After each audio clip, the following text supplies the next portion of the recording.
ಆಗಿರುವಂತ ಕೃಷ್ಣ ಬೈರೇಗೌಡ ಸಾಹೇಬರು ಇದು ಮಾಸಾಸನ ಏನು ಪಡಿತಾ ಇದ್ದಾರೆ ಅವರಿಗೆ ಆದಾಯವನ್ನು 32,000 ನಿಗದಿಗೊಳಿಸಿದ್ರು. ಯಾವ ವೈಜ್ಞಾನಿಕ ದೃಷ್ಟಿನ ಮಾಡಿದ್ರು, ಯಾವ ಒಂದು ಆಸಿಡ್ ಮಾಡಿದ್ರು ಗೊತ್ತಿಲ್ಲ, ಏನು ಸರ್ಕಾರಕ್ಕೆ ಒಂದು ಆದಾಯ ಬರಲಿ ಅಂತ ರೊಕ್ಕ ಉಳಿತಾಯ ಮಾಡಿರೋ ಗೊತ್ತಿಲ್ಲ. ಆದ್ರೆ ಇವತ್ತು BPL ಕಾರ್ಡ್ ಇದ್ದಂಥವ್ರಿಗೆ 45,000ರಿಂದ 5,000 ಇನ್ಕಮ್ ಕೊಡ್ತಾರ. ಮತ್ತು BPL ಕಾರ್ಡ್ ಇದ್ದವ್ರಿಗೆ ಇದು ಕೊಡ್ತಾರ, 32,000 ಕೊಡ್ತೀರಿ. ಎಂಥವ್ರಿಗೆ ಪೆನ್ಷನ್ ಕೊಡ್ತಾರ? ಅದಕ್ಕೆ ಆ ನಿಟ್ಟಿನೊಳಗೆ ಸರ್ಕಾರಕ್ಕೆ ನಾವು ಈ ಕೂಡಲೇ ನಾವು ಮನವಿ ಮಾಡ್ಕೋತೀವಿ ಮಾನ್ಯ ಮುಖ್ಯಮಂತ್ರಿಗಳಿಗೆ. ಏನಪ್ಪ ಅಂತಂದ್ರೆ ಈ ಒಂದು ಗೊಂದಲದಿಂದ, ಆದಾಯದ ಒಂದು ಮಿತಿ ಗೊಂದಲದಿಂದ ಇಡೀ ರಾಜ್ಯಾದ್ಯಂತ ಎಲ್ಲ ವಿಕಲಚೇತನರು, ಹಿರಿಯ ನಾಗರಿಕರು, ವಿಧವಾ ತಾಯಂದಿರು ಮತ್ತು ಮನಸ್ವಿನಿ ಪಡೆಯುವಂತ ಎಲ್ಲರೂ ಕೂಡ ಸಾಕಷ್ಟು ಗೊಂದಲದಲ್ಲಿ ಆಗಿ ಇವತ್ತು ಅನ್ಯಾಯಕ್ಕೊಳಗಾಗ್ತಾ ಇದ್ದಾರೆ.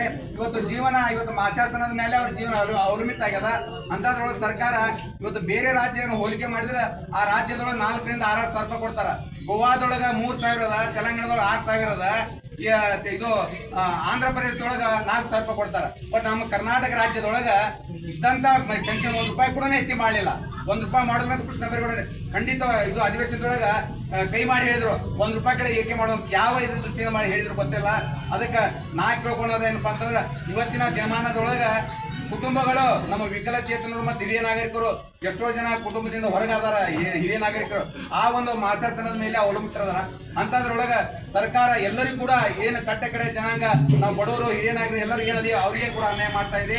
ಅದಕ್ಕೆ ಮಾನ್ಯ ಮುಖ್ಯಮಂತ್ರಿ ಮನವಿ ಮಾಡ್ಕೋತಾ ಇದ್ದೀವಿ. ಈಗಾಗಲೇ ನಿಗದಿಗೊಳಿಸಿದಂತ ನಿಮ್ಮ ಆದಾಯವನ್ನು BPL ಕಾರ್ಡ್ ಇದ್ರೆ 1,20,000 ಇರ್ಬೇಕಂತ ಐತಿ. ಆದ್ರೆ ಆ ಒಂದು ನಿಗದಿ ಮಾಡಿದಂತ 32,000 ರದ್ದುಗೊಳಿಸಿ ಮೊದಲಿದ್ದಂತ ಆದಾಯನ ಮುಂದುವರಿಸಬೇಕು. ಈಗಾಗಲೇ ಮಾಸಾಸನ ಈಗ ₹1,200 ಹಿರಿಯ ನಾಗರಿಕ ಬರುವಂತದ್ದನ್ನು ಕೂಡ ಅದನ್ನ 3,000 ಹೆಚ್ಚಿಸಬೇಕು ಅನ್ನುವಂಥದ್ದು ನಮ್ಮ ಮನವಿ ಅದ. ವಿಕಲಚೇತನರಿಗೂ 3,000 ಮತ್ತು ಎಲ್ಲರಿಗೂ ಕೂಡ ಏನು ನಿಗದಿಗೊಳಿಸಿದಂತ ಅದು ಮಾಸಾಸನಕ್ಕಿಂತ ಹೆಚ್ಚಿಗೆ ನಾವು ಕೊಡಬೇಕನ್ನುವಂಥದ್ದು ನಮ್ಮ ಮನವಿ ಐತಿ. ಅದರ ಜೊತೆಯಾಗಿ ಈಗಾಗಲೇ ಸರ್ಕಾರ ನಮ್ದು ಏನಪ್ಪಾ ಅಂತಂದ್ರೆ ಹೈದರಾಬಾದ್ ಕರ್ನಾಟಕ ಅಂದ್ರೆ ಈಗ ಕಲ್ಯಾಣ ಕರ್ನಾಟಕದಿಂದ ವಂಚಿತರಾಗಿ ನಾವು ಇಡೀ ಬಿಜಾಪುರ ಜಿಲ್ಲೆ ಹಿಂದುಳಿದಂತ ಜಿಲ್ಲೆ ಅಂತದನ್ನು ಕೂಡ ನಾವು ವಂಚಿತರಾಗಿದ್ದೀವಿ. ಇದು ಸರ್ಕಾರದ ಸೌಲಭ್ಯ 80% 20% ನಾವೇನು ಪಡೆಯಕ್ಕಾಗ್ತಾ ಇಲ್ಲ. ಅದಕ್ಕೆ ನಾವು ಕೂಡ ಮಾನ್ಯ ಮುಖ್ಯಮಂತ್ರಿ ಒತ್ತಾಯ ಮಾಡ್ತಿದ್ವಿ. ಎಲ್ಲಾ ಪ್ರಗತಿಪರ ಸಂಘಟಕರು, ವಿಕಲತೆ ಎಲ್ಲರೂ ಕೂಡ ಇಡೀ ನಮ್ಮ ಮುದ್ದೇಬೇಳೆ ತಾಲೂಕು, ಇಡೀ ನಮ್ಮ ಬಿಜಾಪುರ ಜಿಲ್ಲೆಯನ್ನು ಆ ಕಲ್ಯಾಣ ಕರ್ನಾಟಕ 371 ಜಿಲ್ಲೆ ಸೇರ್ಪಡೆ ಮಾಡಿದ್ರೆ ನಾವು ಎಲ್ಲರೂ ಕೂಡ ಈ ಒಂದು ಜಿಲ್ಲೆ ಅಭಿವೃದ್ಧಿ ಆಗಿ ಸಾಧ್ಯ ಅದ. ಇದೇ ತರ ಎಲ್ಲರೂ ಕೂಡ ಇದಕ್ಕೆ ಸಾಕಷ್ಟು ಜನ ಬೆಂಬಲ ಕೊಟ್ಟಿದ್ದೀರಿ. ಇದೇ ತರ ಮುಂದೂ ಕೂಡ ಎಲ್ಲರೂ ಹೋರಾಟ ಮಾಡಿ ಕೊನೆ ನಮ್ಮ ಜಿಲ್ಲೆಯನ್ನು ಕೂಡ ಆ ಒಂದು ಹೈದರಾಬಾದ್ ಕರ್ನಾಟಕ ಮತ್ತು ಕಲ್ಯಾಣ ಕರ್ನಾಟಕ ಸೇರ್ಪಡೆ ಆಗುವಂತದ್ದು ಎಲ್ಲರೂ ಕೂಡ ಒತ್ತಾಯ ಆಗಲಿ ಮತ್ತು ಎಲ್ಲರಿಗೂ ಕೂಡ ನ್ಯಾಯ ಸಿಗಲಿ. ನಮ್ಮ ಏನಿದು ವಿಕಲಚೇತನರಾದ ಎಲ್ಲರಿಗೂ ಕೂಡ ಮತ್ತು ಈಗಾಗಲೇ ನಮ್ಮ ಮಾನ್ಯ ತಹಸೀಲ್ ಸಾಹೇಬರಲ್ಲಿ ನಾವು ಇಲ್ಲಿ ಸ್ಥಳೀಯವಾಗಿ ಸಾಕಷ್ಟು ಸೌಲಭ್ಯ ವಂಚಿತರಾಗಿದ್ದೀವಿ ನಾವು.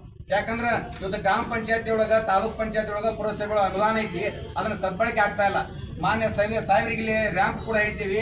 ಮೇಲ್ಗಡೆ ಆಫೀಸ್ ಹೋಗಾಗ ನಾವು ಸೈಡ್ ಬಾರ್ ಮಾಡಿರಿ. ಅದಕ್ಕೆ ಯಾಕೆ ಮೇಲ್ಗಡೆ ಇರುವಂತ ಆಫೀಸ್ ರೇಷನ್ ಕಾರ್ಡ್ ಬಂದಾದಂತವ್ರು ಎಲ್ಲರೂ ಹೋಗಕ್ಕೆ ಅಂತ ಕೂಡ ಇಲ್ಲಿವರೆಗೆ ಅದು ಕೂಡ ಮೇಡಮ್ ಅವ್ರಿಗೆ 2-3 ಸಲ ಮನೆ ಕೊಟ್ಟರು. ಅದನ್ನ ಅವ್ರು ಯಾರು ಕೂಡ ಅದನ್ನ ವಿಚಾರ ಮಾಡಿಲ್ಲ.